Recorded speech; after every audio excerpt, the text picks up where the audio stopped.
I met Dave over 50 years ago, delivering a manuscript to Liberation magazine. I guess you were new in town. I don't really remember. 59, 58? 56. Oh, Mamma Mia. I was just out of college, brought an article over to deliver, and there was this fellow behind the desk. We sat down, we talked. It was near closing time. He says, well, let's continue this conversation. He invited Lauren Miner and me over to his apartment at 60 East 4th Street. And of course, you know, he's still at that same apartment. And you probably know also that we're still carrying on the very same conversation. Christian anarchism and Marxist socialism. How they differ, how they meet, how they intersect. Now, David referred to the war. For people our age, the war was World War II. And those of us who experienced World War II, even as children, are a little different from those who did not. The guys who fought World War II were 19 years old. That is to say, about 12 years older than I at the time, and 7 years older than Dave. Those men have been called the greatest generation. Well, if they're the greatest generation, the greatest of the great were those who refused to fight in that war. And they're the guys who, when they came back from prison, socialized and introduced us younger men and women into the radical pacifist movement, our teachers. Now, A.J. Muste and Emmett Hennessy, of course, opposed World War I as well. But those I refer to especially are Jim Peck, Egal Vinko, Bayard Rustin, Ralph DeGia, Dave Dillinger, Wally Nelson, Paul Goodman, all gone now. All gone.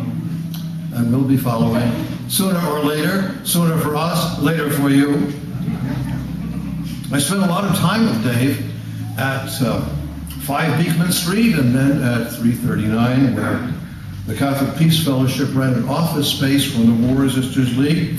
There was a great deal of overlap in membership and staff and interplay between all of the groups that shared that space at 5 Beekman and 339. We became friends as well as comrades.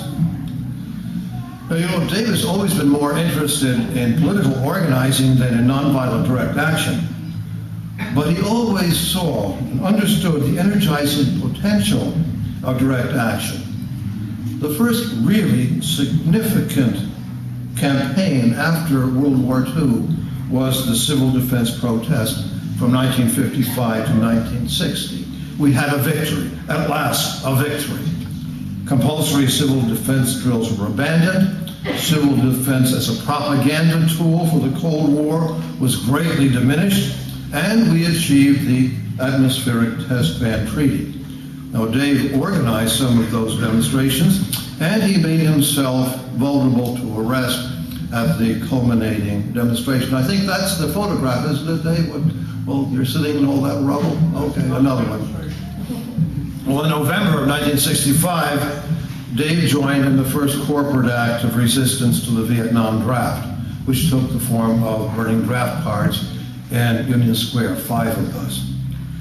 We could have spent a couple of years in federal prison, Dave and I, but Dave was not indicted, and the rest of us received the mildest sentences any man had received, convicted under the Selective Service Act up to that time, just 6 months. But that Dave was willing to stand with us meant a great deal, especially to me personally. By '68, we had pretty much nullified the draft law. Prosecutors wouldn't press. Judges wouldn't hear cases.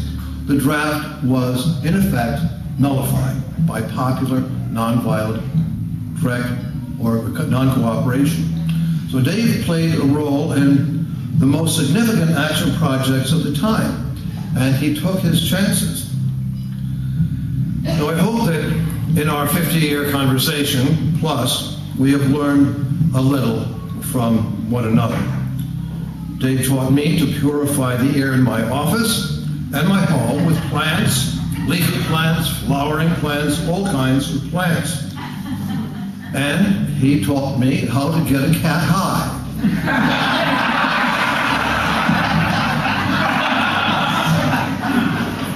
He reinforced the lesson that A.J. Muste and that Bayard Rustin taught us too, that witness to the truth is not enough. Good in itself, surely, but not enough to change the way things work. And perhaps Dave picked up something from me too. I hope I am not presumptuous. Others will speak of Dave's oratorical skill, his political analysis, his steadfast dedication to political, social, and economic democracy, to the War-Resisters League and the Socialist Party. But I would like to speak of his decency, his simple, basic, honest decency. He has always been truthful, honorable, decent. With his gifts, it is certain that if there were a genuine nonviolent movement in this country, Dave would be its principal spokesman and in the leadership. And if this were a sane and rational society, he might even be president. In the end, Thomas Merton wrote in his letter to a young activist, "It is personal relationships that count, how we treat each other." How we doing, boys and girls? It's the same lesson that Jean-Paul Sartre taught in his play, We Clos, No Exit. Dave has always been a good and faithful friend. Thanks for being my friend. Thanks for being a friend of the Catholic Worker. Dave, thanks for being our friend. We love you.